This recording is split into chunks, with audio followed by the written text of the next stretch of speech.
ওসমান হাদি শাহাদাত বরণ করেছেন। এটা একদিকে আমাদের জন্য শোক সংবাদ, আর একদিকে এটা আমাদের জন্য আনন্দের সংবাদ যে এক ভাই শাহাদাত বরণ করেছেন।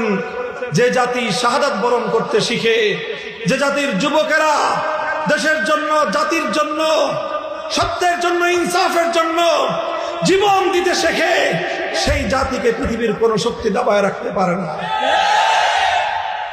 আমাদের ভাই শহীদ হয়ে গেছেন, আমাদের তার প্রতি দায়িত্ব আর কর্তব্য আছে না নাই? বলেন আছে না নাই? বসেন বসেন, খালি দাঁড়ায় দাঁড়ায় বলবেন দায়িত্ব আছে, হবে না? বসেন, যারা যারা দাঁড়া আছেন একটু বসেন।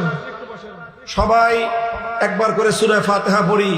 শরীফ ওসমান হাদির রুহের মাগফিরাত, তার শাহাদাত যেন আল্লাহ কবুল করেন, জান্নাতে উঁচু মর্যাদা দান করেন।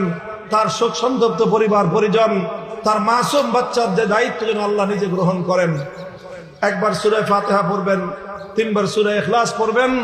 এরপরে ইনশাআল্লাহ আমাদের মুহতারাম মুআজ্জাজ মেহমান, বাংলাদেশের আলেমদের অন্যতম শীর্ষ ব্যক্তিত্ব, বেফাকুল মাদারিসিল আরাবিয়া বাংলাদেশের সম্মানিত মহাসচিব, আমার মুহতারাম বড় ভাই, জামিয়া রহমানিয়া আরাবিয়ার স্বনামধন্য প্রিন্সিপাল শেখুল হাদিস আল্লামা মাহফুজুল হক হাফিজাহুল্লাহ হযরত তশরিফ এনেছেন।